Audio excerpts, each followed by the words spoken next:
Another exciting episode of the Talkative Mom Show. This is your ultimate parenting show where we discuss a variety of topics and I introduce you to the best plugs on the market.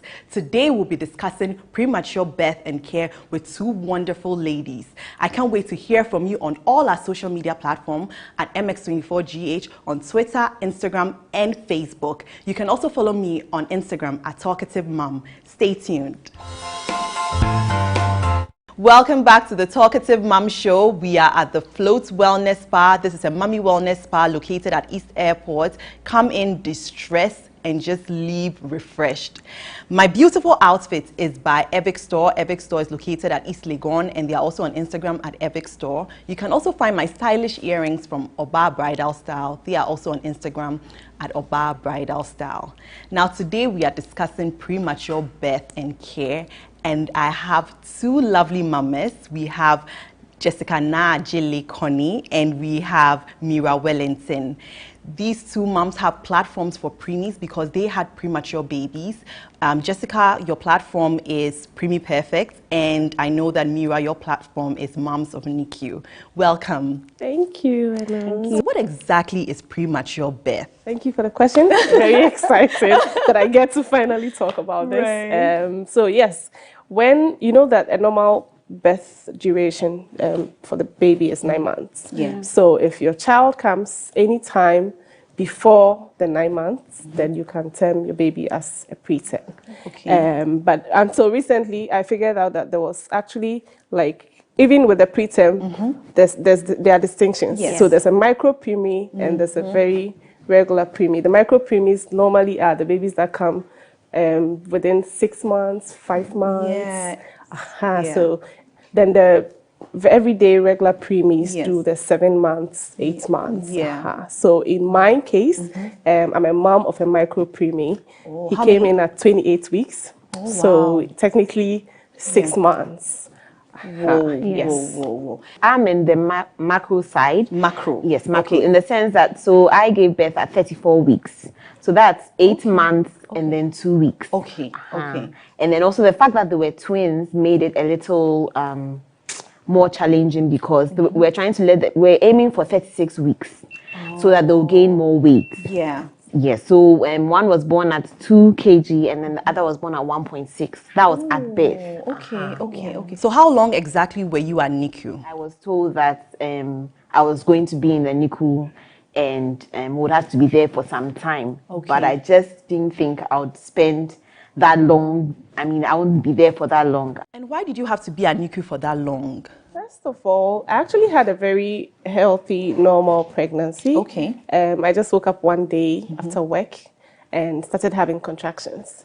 So within the time we got to the hospital, doctors checking, I was almost dilated.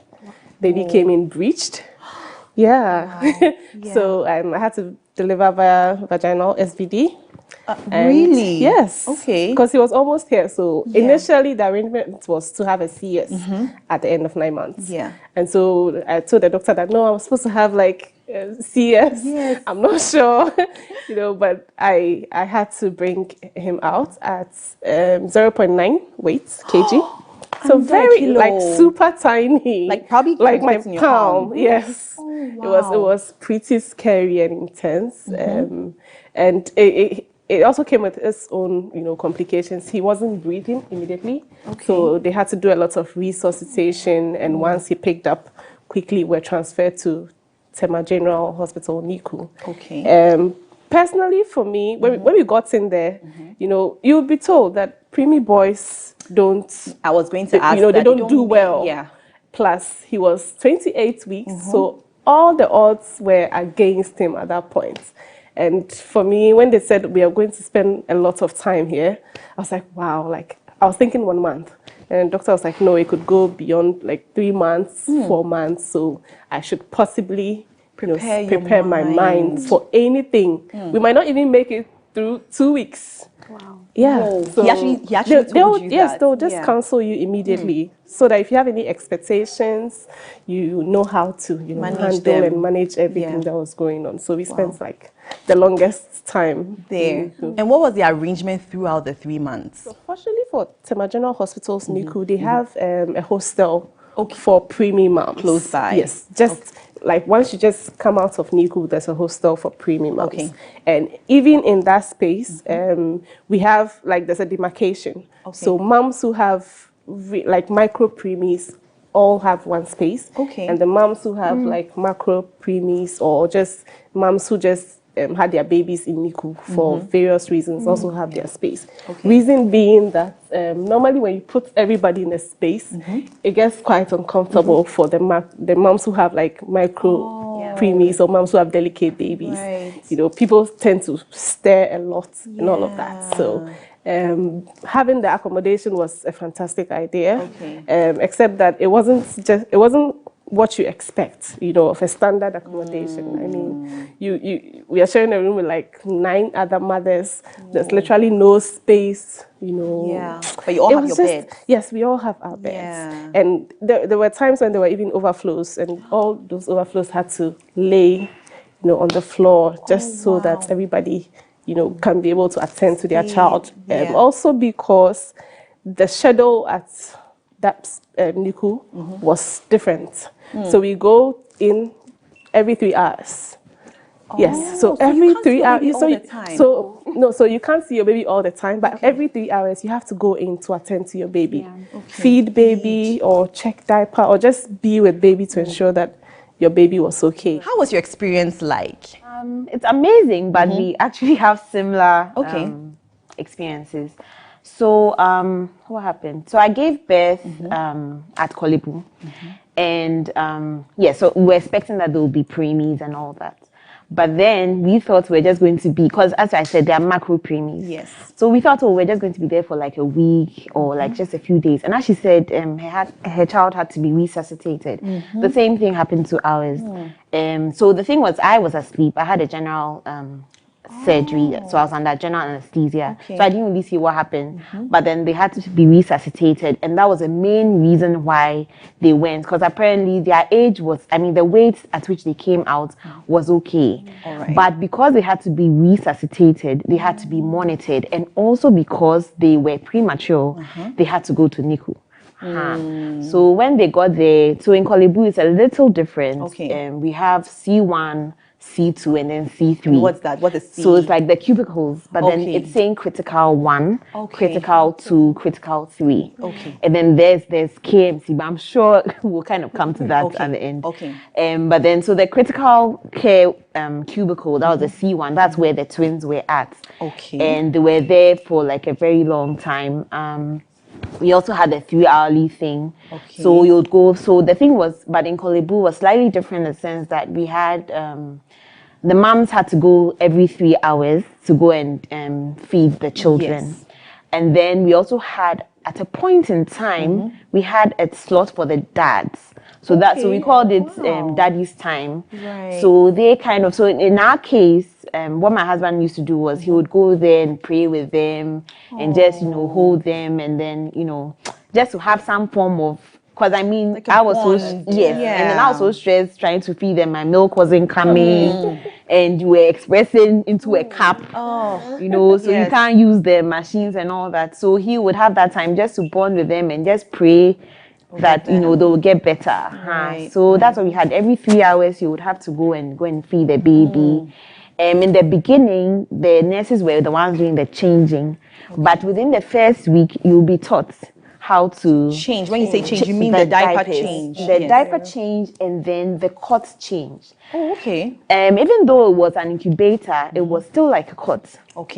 So they will put like a sheet in the cot, and you know, I mean, because they're in critical care, there's a lot of blood, there's a lot of fluid. So from time to time, we have to change the cot sheets. They were actually using cot sheets. So from time to time, the nurses will do that.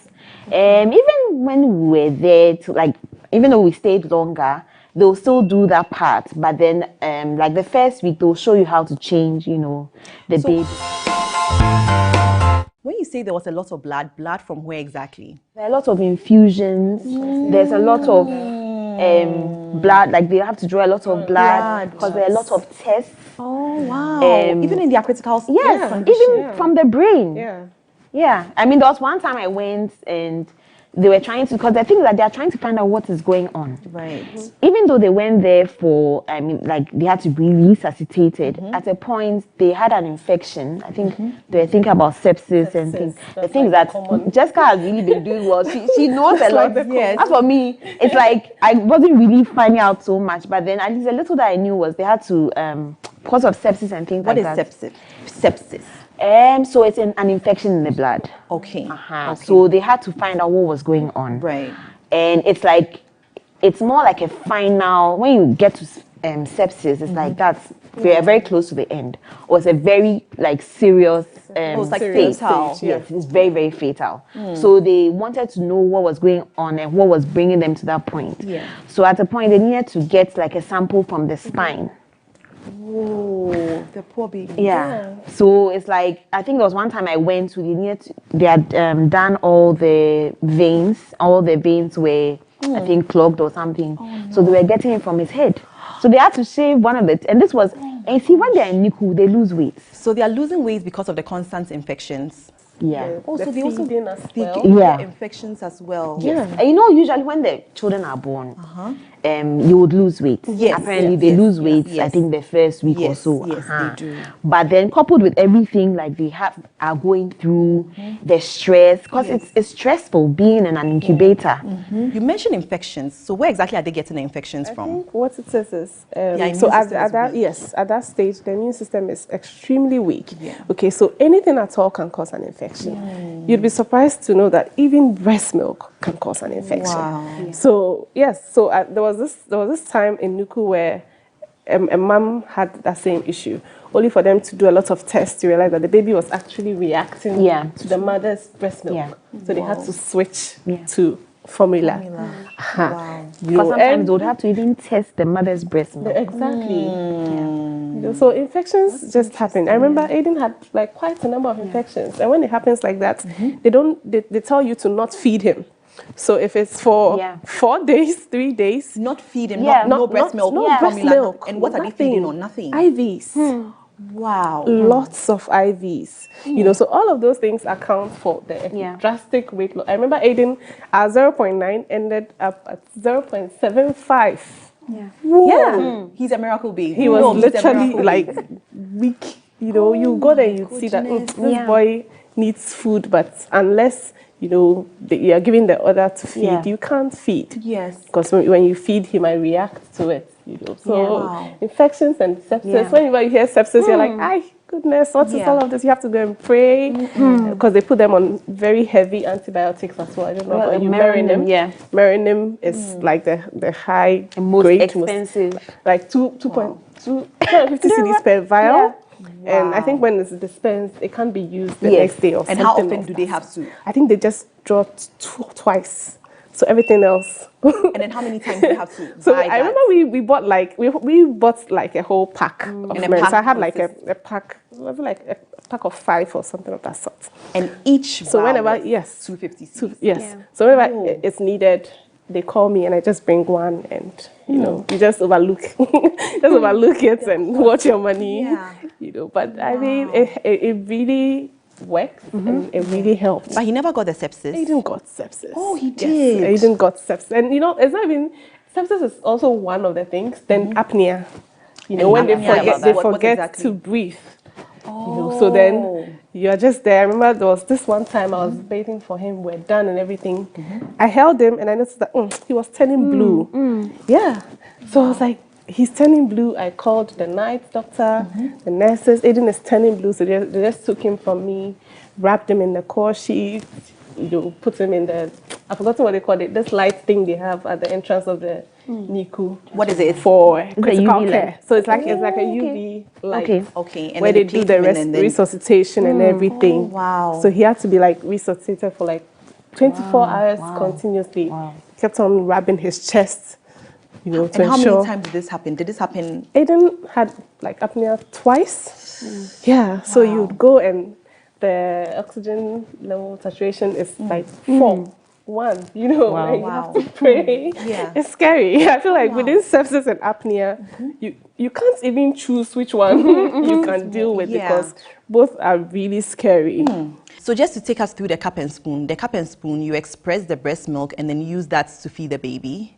When you're feeding from the breast directly, you can't tell whether it's 20 mils or 10 mils. But the nurses need to record the feeding. Okay. So when you express 10 mils, they can record that baby fed 10 mils at this time. Okay.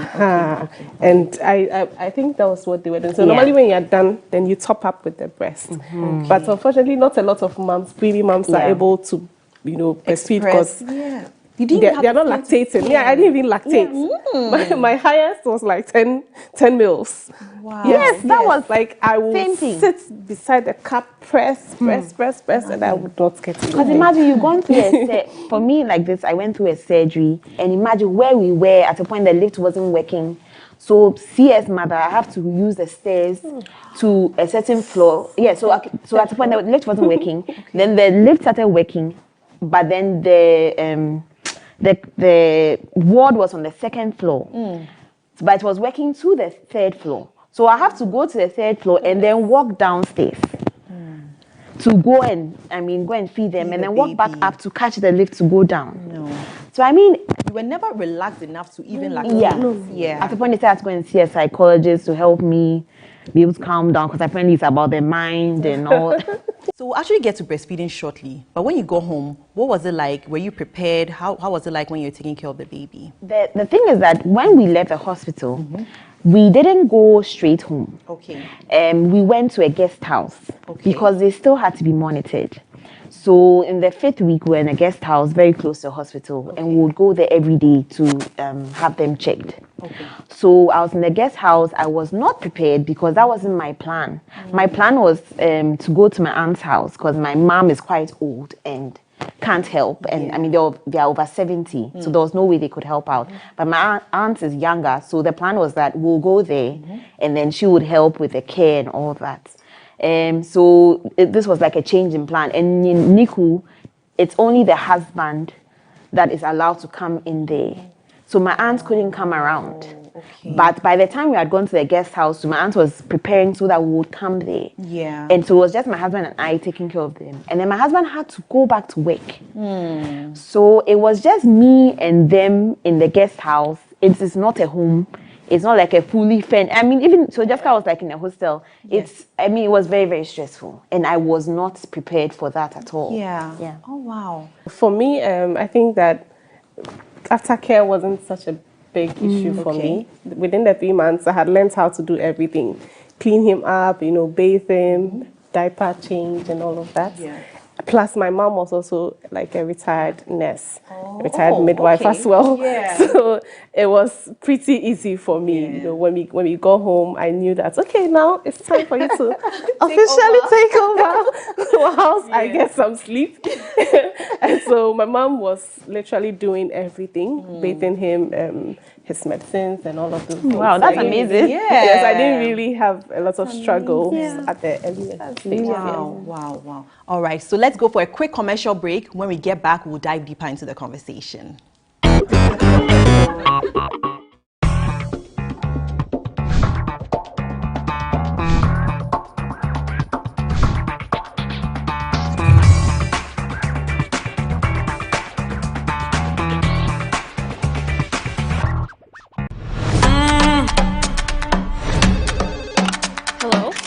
It's been a great first year, from the engaging shows that are now part of your daily routine. This homecoming era has never been this fascinating. Now it's time we took things up a notch.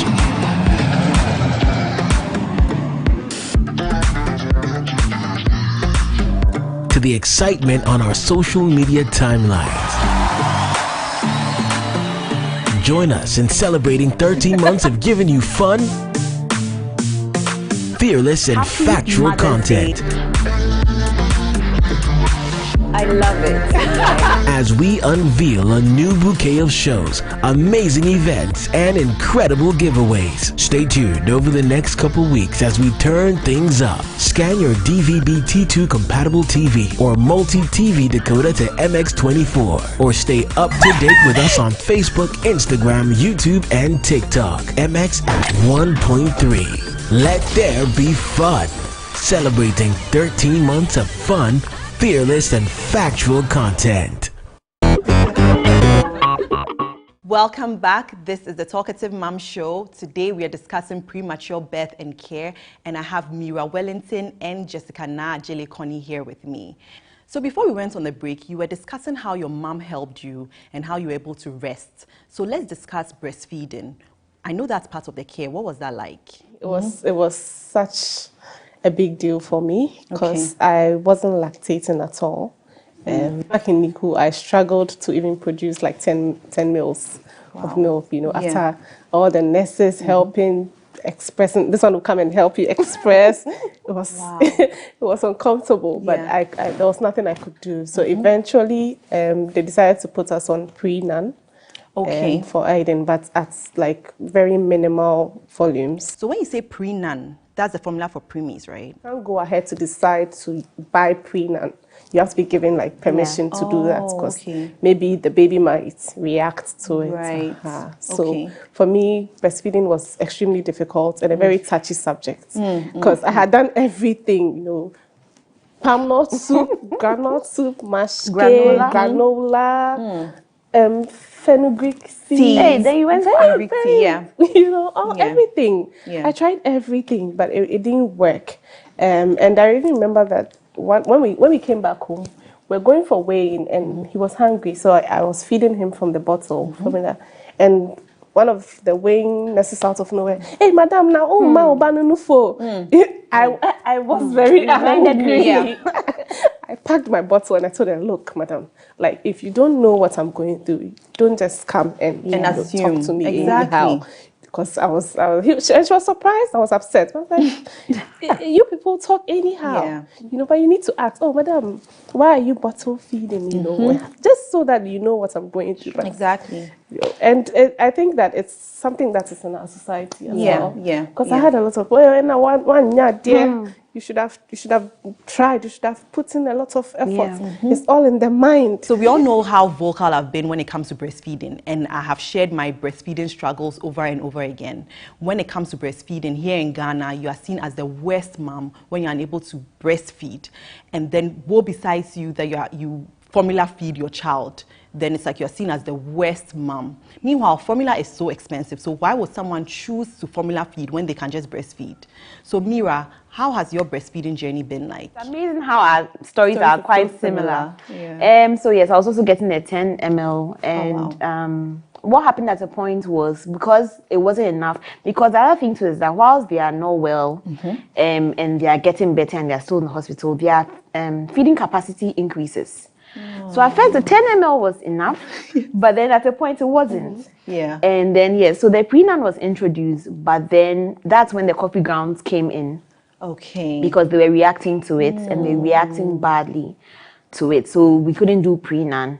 And so what was the alternative? So when I was pregnant, my birth plan, part of the things that I was advised to get was Aptamil. That was liquid Aptamil. Liquid Aptamil. Just in case the milk hadn't come in, then we could give that. But then I had it in my bag, but the hospital wasn't allowing it because it wasn't part of the things that was part of their plan. It was pre-nan, and it was none that they were using. So then it occurred to us that I think there was a shop around that had pre-Aptamil. And one of the doctors remembered and said, okay, if you have Aptamil, we can't do the Aptamil because it's Aptamil 1. So let's go and see if we can get the pre-Aptamil. So we managed to get some. We got some bottles, and then that's what they were taking. By God's grace, they were they didn't react to it, and it was good. But then we ran out, and then we now had to go and get some from Germany because there was none in Ghana. I was going to say, because I have never seen pre-Aptamil anywhere in Ghana. Yes, there's none. So I was about to ask, how long did you breastfeed? We were given the pre-Aptamil till they were full term. But yes, whilst you're in Nicu, you'll be going for Nicu visits. In the beginning, it was every Friday, so it was every week. And then as things got better, the number of times we went every month reduced. When you say Nicu visits, what exactly does that mean? See the doctor for assessments. They'll ask you about feeding. They'll ask you about changing. They'll check. So it's like weighing, but it's more in depth. And this time is with the doctor. Usually the weighing is with like the public health nurses. But this one we go and see the specialist, And then the other team of doctors who are that's the Nicu doctors. That's what we call them. Yeah. So they access, they check what's happening, they ask you questions, and also try and see the milestones. So they are assessing them as they go along. So they got to a point, they realized that, they don't need, they were full term now. Yes. So then they could do the afternoon one. And then they'll see whether they can tolerate it. Right. And then, basically we take it from there, yeah. So what was that like after they reached full term, especially in relation to developmental milestones? Because I'm told that, preemie babies take longer to reach certain developmental milestones as compared to, full-term babies.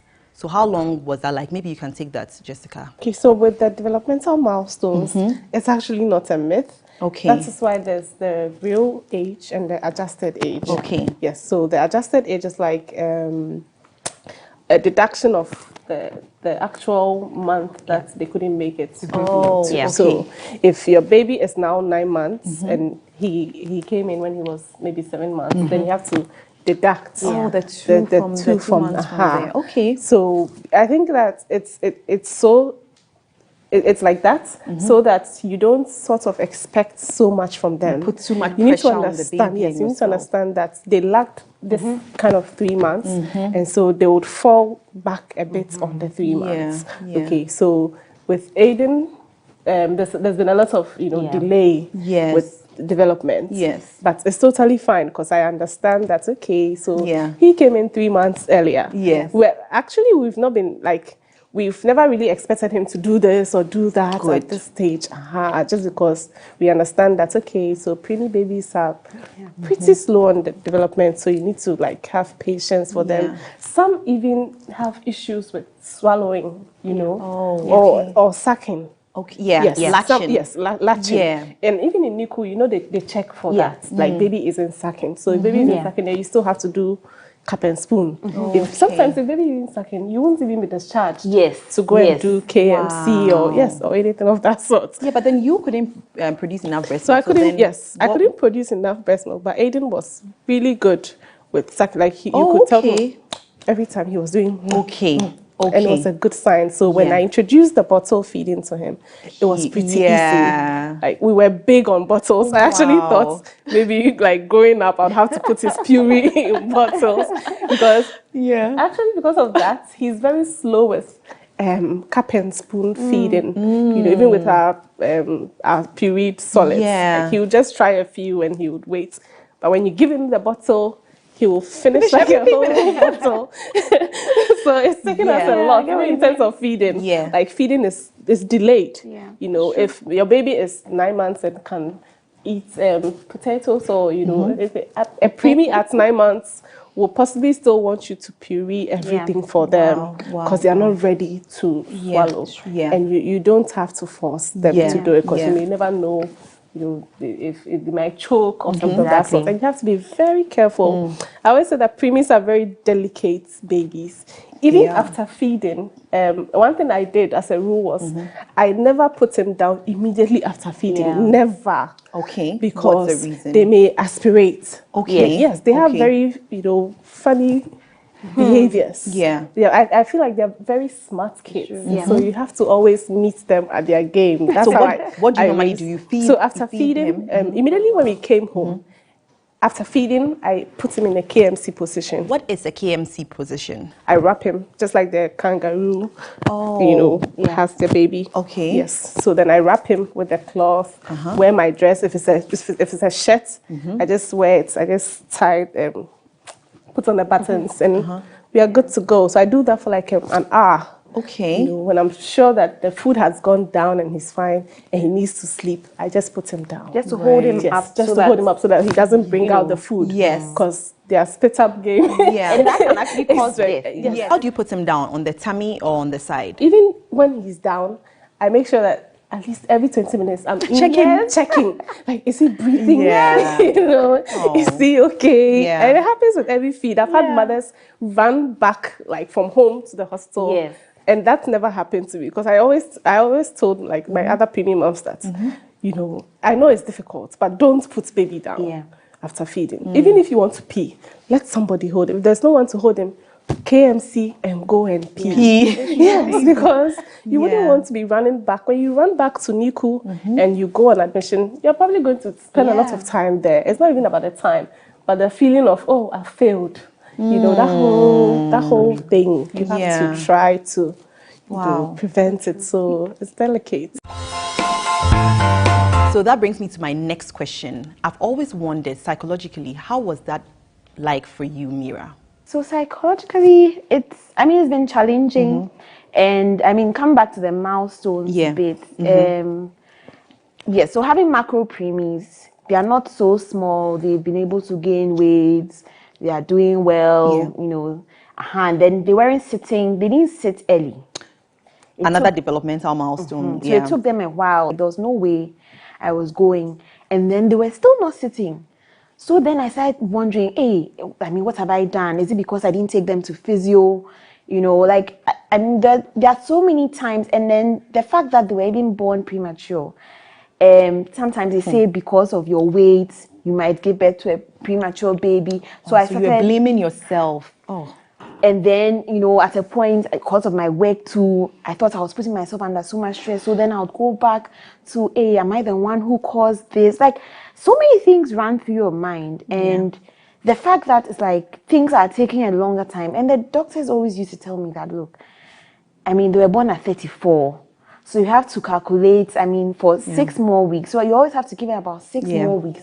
Even when we went to see the physiotherapist, to check with the sitting, he told us to come in 6 months' time. Okay. That's what he said. He said in 6 months' time, if they are not sitting, then come back. How many months were they when you were expecting them to sit? So they were, I think they were almost a year. They were about 11 months. Okay. So they were almost a year and they weren't sitting. And then they sat. So I think they sat just before their first birthday. Okay. They sat. Then they weren't walking. After they walk in there, I did everything. I went to buy the walker that you push. The wooden, they said, oh, the walker that you push is too bougie. So I went to get the wooden one. That one too wasn't working. Then, you know, the walker that rotates. Is it the jumper? The one that not the jumper, the one that they sit in and push around. Okay. The one with wheels. So I didn't want to get that one. And then I didn't get that one, so I started wondering, hey, is it because I haven't gotten that one? That's why they're not working. Like, that's the kind of psychological stress that I went through.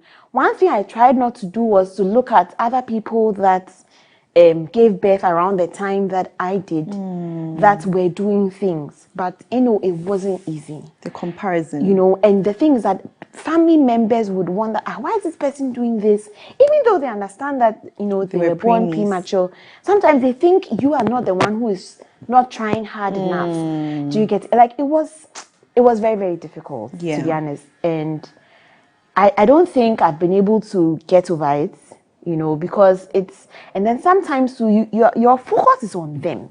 You know, your focus is on them and them getting better. Because now when I look back at their pictures, at first I didn't think they were that small. I was on autopilot. So I didn't think they were that small. And I was just going to the Nicu, going to feed them. When they came back, I'll take care of them. But it's now that I realize, you know, how small they were and how, like, the state in which they were in. And now you see progress. I see progress.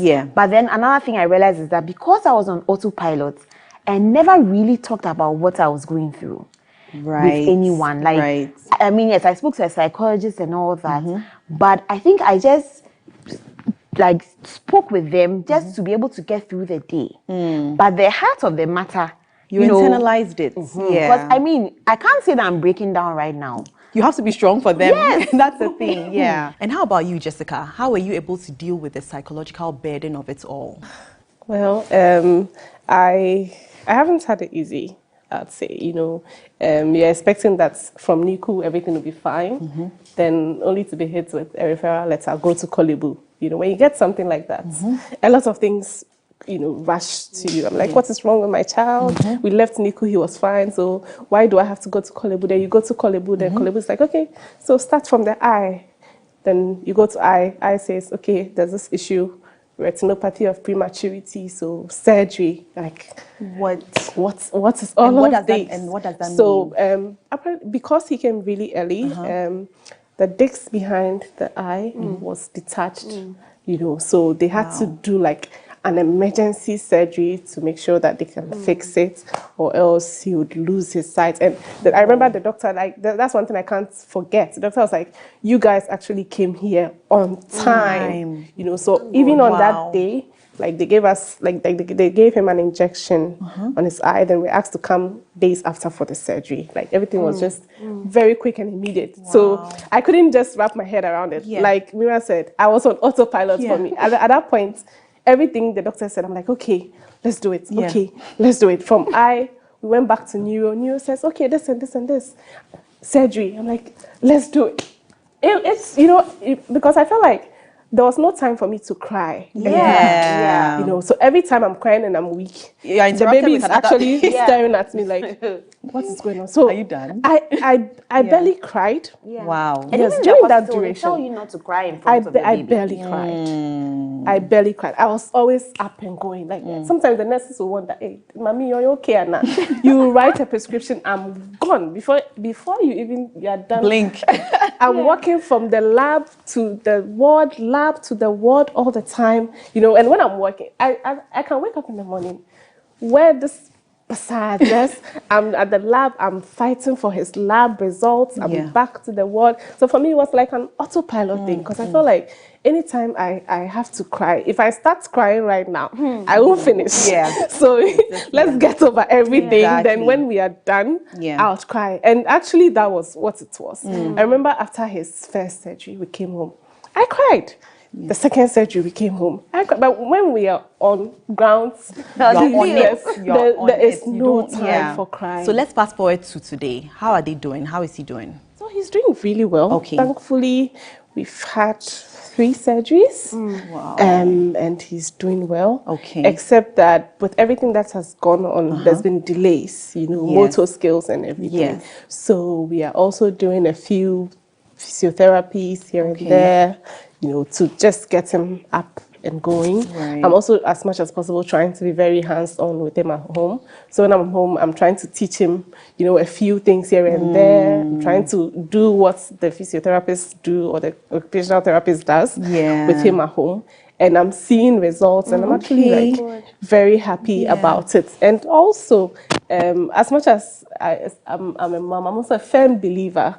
Great. So the prayers we have prayed, goodness, the pastors we have had to summon, because I felt like his case was very extreme, and I needed that kind of faith, because it's very easy to look at it and be like, you know what, why am I serving God and all of this is happening? I mean, I asked myself that. I was like, why am I serving God? I mean, before he was born, the month before he was born, there was a party, like I funded a party for children's service. So I was upset. I was like, why? You know, why do I have to do all of this? And, you know, but if you get involved in the word, at least try. You may not be able to pray. There were days when, if you ask me to pray, I'll just sit down and be looking at you. Like, I wasn't ready to utter anything, but it didn't mean that I was out of faith or anything of that sort. So, big on faith, and at the moment he's doing really well.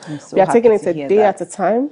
No rush. I'm not rushing him for anything. And that's great. Very relaxed. And the twins, how are they? They are doing well. I mean, they are really doing well by God's grace. Okay. At a point, saying they are doing well by God's grace was my anthem, because they weren't really doing as well as I wanted to. But that was my confession that I mean, they are doing well by God's grace, and today they are. Yes, some things are delayed. They are not. They're not really talking the way they should. They started walking around when they were like 2. Okay. That's when they started. So like just before they turned 2. And you can see that their walking is not so It's a bit great. wobbly, but you know, it's fine. They're not really running. But funny enough, when they weren't walking, they were climbing. That's the thing too about preemies. They tend to have, it's like they are not doing certain things, but they can be overdoing other things. So by God's grace, they are doing well. I'm happy to they hear are that. adjusting, and I mean, I'm really grateful to God, because I mean, it could have been different, But and I look at where we started from, and I see them now, and I just thank God that I mean, they have improved. So I've seen your boys, your twin boys. No one will ever believe that they were born preemies, because they are so big and so adorable. But Aiden, I've never seen before, but I look forward to seeing him. Thank you, ladies, for coming, for educating us. We've learned so much about premature birth and care, and I hope that there's going to be more awareness when it comes to this topic. So we'll go for a quick commercial break. When we get back, we have Work It.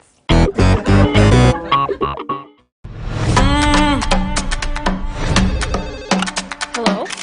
It's been a great first year, from the engaging shows that are now part of your daily routine. This homecoming era has never been this fascinating. Now it's time we took things up a notch.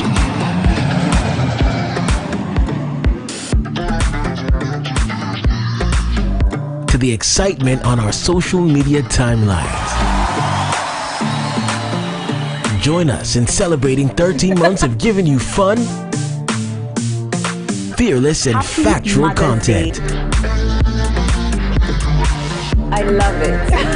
As we unveil a new bouquet of shows, amazing events, and incredible giveaways. Stay tuned over the next couple weeks as we turn things up. Scan your DVB-T2 compatible TV or multi-TV decoder to MX24, or stay up to date with us on Facebook, Instagram, YouTube, and TikTok. MX at 1.3. Let there be fun.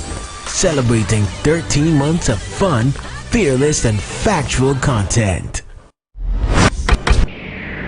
My name is Doreen Amuzute. Most of my friends call me MFA. I'm the founder of BJD Natural Honey.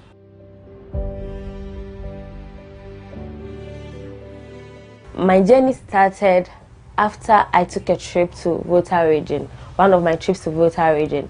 When I was coming back, I met this bee farmer on his way from his bee farm. And then I bought a bottle of his honey, and then I came to try it. When I tried it, I loved it. It took me back to the days when my grandparents visited us from the village, and then they bring honey to us. So later, after I came to Accra, I bought some few bottles for my honey-loving friends to try it, and they all loved it. So I became their honey plug. I buy it and then I sell to them. Here we are now.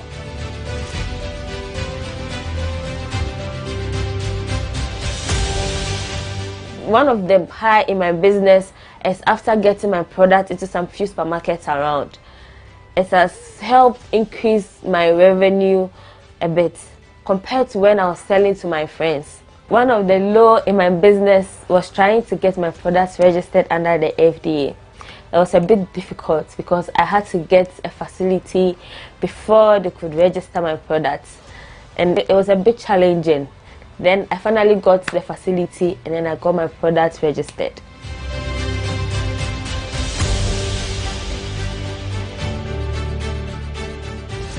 It's been difficult. Schooling, and then my business, and then my 9-to-5 job, and then family, and then friends. Sometimes my friends will invite me for a hangout, or someone is having their weddings, or a party or a naming ceremony, and then I'm not able to attend. Some think it's intentional, but it isn't, because of my normal job, and then school, and then my business. My BJD started as an online business, so I manage my Instagram and then my Facebook accounts. I have to post every day so I can get more visibilities. It sometimes gets very challenging creating content and then taking pictures to post. My facility is a bit far from where I live, so I have to move from Obojo to Kaswa anytime I have to do production, and sometimes it's very challenging, but my eyes are always fixed on the price. So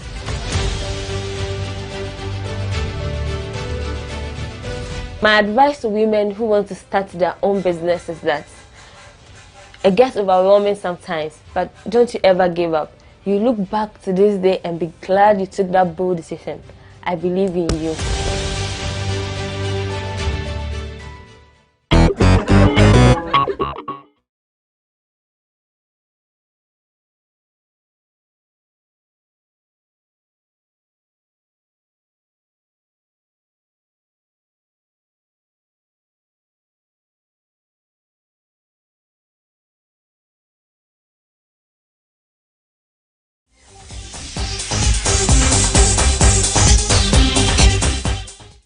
Wow. Extraction of honey seems like hard work, but with all the benefits that we derive from natural honey from bee jelly honey, this seems like it's totally worth it.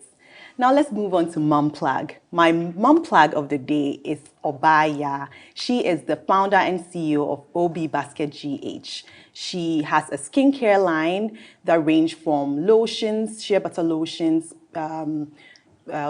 skincare products like baby oils. We have hair oils and so much more. So I want you to take us through the products that you have for us today. Okay, so I'm happy to be here today. Okay. So for today, I'm going to tell you about what I actually have. So I have the raw shea butter, which is excellent for moms and newborns, like in its raw state. And that's it. So Can these I have are a look? okay, sure. Okay. So this is how raw shea butter is. Okay. Wow. In its raw state. Yeah. And it has a nutty, strong smell. Yeah. Yes. Okay. So, and then I have oils ranging from coconut oil. I've got carrot oil, grapeseed oil, which is like the all-time favorite. That for is my favorite. moms. Yeah. And baobab oil, which is really packed with like good vitamins that help nourish the skin. Okay. And I've got other products, but maybe they're not here today. Okay. But I've got different oils that I formulate with, looking at the benefits of that particular product for the skin and for like kids as well. Okay. So what do we have in that jar? I can see some brownish. Yes. So that's the shea kernels. Okay. You know, in the production of the shea butter, the women pick up, the seeds, the shea fruits, and then once the shea fruit is dried, they eat it. So they have to take the fruits off the fruits around the shea itself. So you get the shea nuts. Okay. And that is crushed, is roasted, and is milled, and that's when the actual hard work starts. Okay. The women actually knead it before it's actually boiled, and then the oil comes up, and that's how we get the shea butter. Okay. And how do you get the shea oil? Because I know you have shea oil as well. So that's also a different process. Okay. That one goes through a different process. It's not just like how shea butter is done. But is that derived from the nuts as well? Yes, it's derived from the nuts. And Ghana is so blessed. We have all this up north. People don't actually appreciate the fact that we have this thing here, and until they realize that so there's something really beneficial about these products, until they realize that yes, this is something that's good for the skin as well. Yeah. What do we have here? I see something that looks like white chocolate. Yes, people actually mistake this for like chocolate, but yes, it's actually derived from the cocoa pod as well. Okay. So this is raw cocoa butter. You can actually incorporate this in your skincare routine, like your body butter, lotion. It can be used for so many things. People actually use this in making their cake as well. Oh, okay. So yes, also it can be consumed. It's edible. It's food. It's food grade. This particular one. Okay. All right. So today, what are we making? So today we are going to make baby oil. Okay.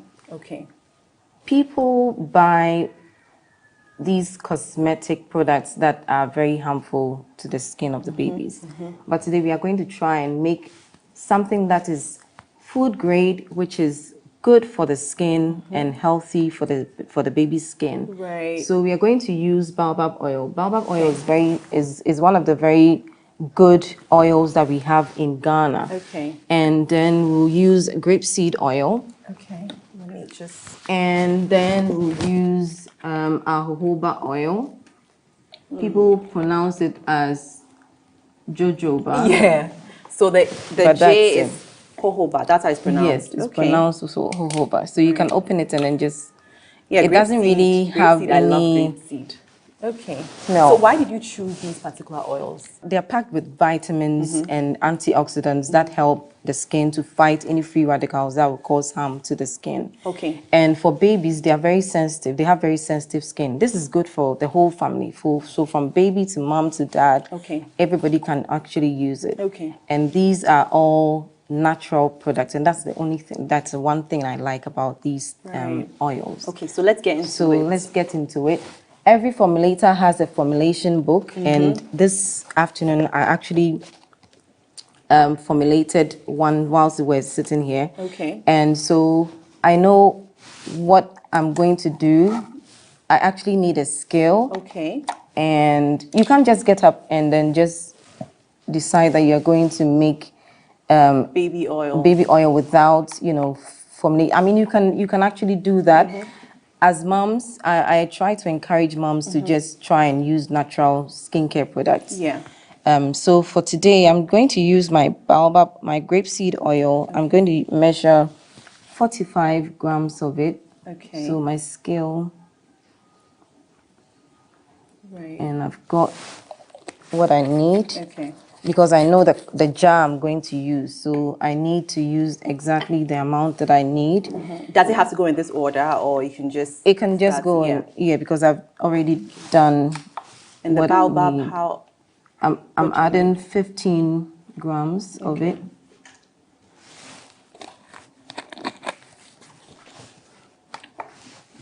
And then the jojoba oil. Jojoba oil actually mimics how the skin produces oil. Okay. So the sebum on the skin, it regulates. It tells the skin that you've produced enough oil. Okay. So it's enough. So the skin will not produce any more oil. How much jojoba oil are you using? I'm using 45 grams for this particular one. Okay.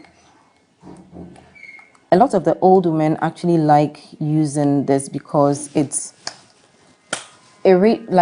gives the skin a new face. Okay. In quotes. Yeah. So I've done that, and then my coconut oil. Coconut oil is also good for the skin as well. Okay. Even though some people don't like how it smells because it has a very strong smell. But because we are mixing it with other oils, this is also going to mask it. So just 15 grams of it. Okay. Everything I'm using is actually sanitized. So great. So that you don't have. What do we use? So after this, I mix it, and we have our oil ready. I have customers who have been using this for a while now, and they keep coming back, and they're like, "Oba, your oils are really good. Yeah. My son's skin is looking radiant." People are asking us, did you just land from somewhere? I'm like, but you know, the thing is, a lot of the baby oils out there, I know moms who say that they had reddish spots, and that's just because probably the ingredients are not natural. Yes. And that's the real issue. Yes. Yeah, and people need to know how. Can I have a look? Yes, you can. Okay. People need to know what ingredients actually go into their skincare. Okay. I have people who have issues with some of the products that they use for their kids, and it causes irritation, redness, like you were saying. Yeah. And if you actually use natural products, you have to keep things simple. Right. You take your jojoba oil, you take your coconut oil. I mean, these are natural ingredients that you can actually put together. Nice. This is really, really nice. Good. I can actually use it for myself. Yeah. And it doesn't have any essential oil because babies have sensitive skin, so we are not putting in. And so people need to. These are great. These are carrier oils. So these are carrier oils. Okay, and the essential oils are which ones? So the essential oils are the highly concentrated ones. Okay. Like this one, jasmine. This one is lan lan. I've got lemongrass. So these are really highly concentrated oils because they are distilled from the roots, the flowers of plants. Okay. And these are from the fatty parts of a plant. So like the nuts and seeds, those ones are the carrier oil. And the carrier oils help the essential oils to penetrate into the skin. With the essential oils, the essential oils have aromatherapy benefits. Yeah. Yes. So for me, for example, like if I have a headache, this is peppermint, right? Yes. peppermint works excellent. Okay. But you can't just get up and say you're using peppermint and dropping it on doing a DIY and dropping it into a product, because that can actually cause a harmful effect on your skin. Okay. If you don't use the safety, there are percentages that you need to adhere to in using essential oils. They are very good, but you need to be very cautious as to how you use it. Right. If I have a headache, I actually use the peppermint oil, and I just how do you use it in diffusing? Okay. I just drop. There are a number of the required drops that you need to drop into the diffuser, or even if you have an oil like a shea oil, I actually use the shea oil. I just drop the essential oils in and then rub it on this. It has a healing effect. It like calms you down. Yeah. Lavender, for example, is also a very good one. Is that the lavender? Lavender is also very good, and it's... Yeah, lavender I know is great for the skin and the hair. Yes. And peppermint is good for the hair. It's good for the hair as well. It stimulates the hair follicles to come out. I've noticed that anytime I would go retighten my hair, my scalp would hit, and so I would rub some peppermint with carrier oil. Yes, in the scalp, and then all of a sudden I would feel much better. Because sometimes the whole night I can't sleep. Yeah. So then I know this is great. What do you think about what people say? A lot of people say shea butter darkens my skin. Is that true? It's not true. People actually say the opposite. Okay. So it depends on, we have, we are dark skin people. Yes. Our skin actually produces what we call melanin. Yeah. And with melanin, let's say I rub myself in shea butter and I go into the sun. I have vitamin E in it. I have vitamin A in shea butter. It protects the skin to a certain limit, but it can't protect it. It can't protect it all the way through. So people need to learn how to use like sunscreen, so that once you go out into the sun and you expose your skin to the sun, the sunscreen is going to protect your skin from layer. Yes, because once the sun shines on your skin, melanin in the skin is called is it melatonin or something? Yes. It actually it then makes the pigment of the skin dark. Okay. So that one is the one that helps the pigmentation to happen. Okay. So on our skin. This has nothing to do with the shea butter that you used. Shea butter. It's just like using any other oil or butter. If you expose yourself to the sun, the fact that we have dark skin doesn't mean that we don't need sunscreen. We need sunscreen. Right. Because if we don't protect our skin, then we would definitely get UV radiation, getting into our skin. And then the other bit is essential. The essential oils, there are ones that are very photosensitive. Okay. Like the citrusy ones. You need to use it during the night and not during the day. Because if you do, and you go into the sun, then the sun would get absorbed even faster. Because those ones have been graded like that. So we need to all be careful with how we use. I've learned a whole lot. Oba, you're doing so well. So we've had so much fun. Let's get interactive on social media, on Facebook, Instagram, Twitter at MX24GH. You can also follow me on Instagram at Talkative Mom. See you again, same time next week. Bye.